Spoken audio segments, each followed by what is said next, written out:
We've arrived at the 10th letter of the alphabet, the letter Yud, which is the smallest letter in the entire alphabet. In fact, it's 25% the size of all the others in the Torah scroll.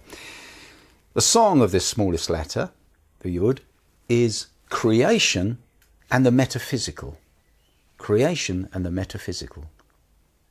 Regarding creation, God began the process of creation with this letter when he uttered the words Yehi, or Yud is the first letter of that phrase, let there be light. But there is more. The process of the unfolding of dimensions from a tiny space is alluded to in the three letters which make up the name of this letter. Do you remember we said all the letters have a name? The letter of the Yud, the name of the Yud is Yud, and it's spelt with a Yud, a Vav and a Dalet. Now Yud means point. In fact, in modern Hebrew, if you want to write a Yud, you can just put a dot. You just put a point. You just put a point. It stands for the Yud. They understand that. So Yud means point. The Vav, the central letter, has the shape of a single line, you'll remember.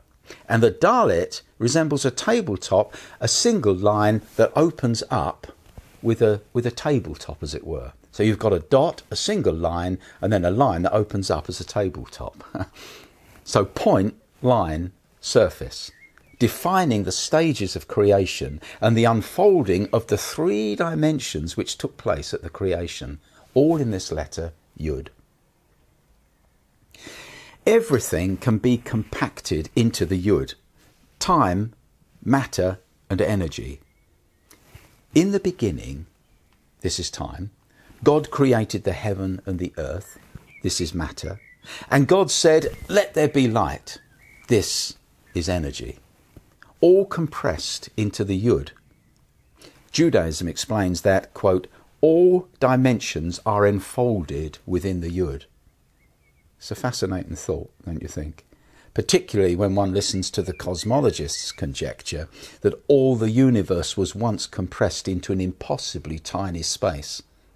Judaism has toyed with this idea for centuries, and it's held within the Torah scroll in the little letter Yud.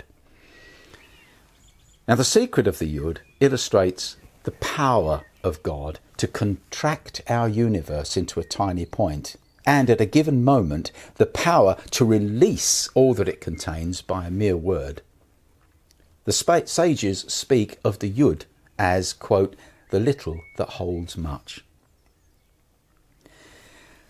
The brevity of the Yud seems to suggest, to me at least, the most famous equation in history. E equals mc squared. I don't know why. It's just the simplicity of that formula seems to speak to me about the Yud. Or the modern day pursuit, let's say, of the unified theory of everything, a sort of Shangri-La of physics. They're searching for that secret within, and it's simple, and it's in the letter Yud. Every single letter of the Torah is non-expendable. It was to this tiniest letter, in fact, I don't know if you know this, but it's to this tiniest letter that Jesus referred when he said that not one, we've got it, not one jot or tittle, but actually the word was Yud. Not one Yud, not even the tiniest letter and one tittle will pass from the Torah until all was fulfilled. Now the tittle is probably a tiny extension on some of the letters that distinguishes them from other certain letters, which we'll look at later on in the study. I'll give you an example of it when we get further on. Now the form, look at the form of this letter. The form of this letter has been identified as a person in prayer. The head humbly bowed, the heart directed upward. There's a little lift in the letter that lifts upwards. Scripture tells us that God dwells in a high place, but also with the humble. He delights in humility and must therefore be humble himself. What an amazing thought. The one who commanded light to shine from darkness. He is humble.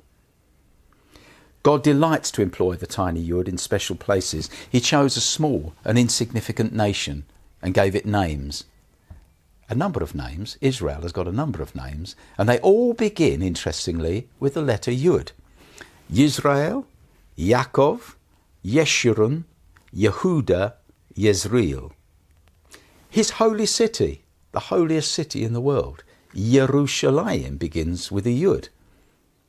And it's built on an unremarkable area of high ground overlooked by even higher mountains. God didn't choose the highest mountain. He chose a lowly mountain. Now the Messiah was born into humble surroundings, and God named him Yeshua, which begins with the humble Yud. In fact, the personal name of God himself, Yud He Vav He, Yahweh, begins with a Yud. Is God telling us something here? Is God telling us something? Let's complete our thoughts then on this remarkable letter with a helpful lesson.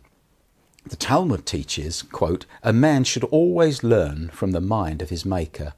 Behold the Holy One, blessed be he, ignored lofty mountains and hills, and caused his Shekinah to alight on Mount Sinai, which is lowly, and ignored all the fine trees, and caused his Shekinah to alight upon a bush." You remember the burning bush. God chose a bush, not a magnificent cedar of Lebanon or something.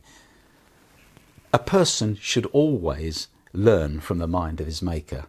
And maybe, if we were more humble, we would understand the profound simplicity of everything and the little that holds much. And we'll get more insight into the one that we love and the one that we worship and the one for whom we're waiting, even Jesus.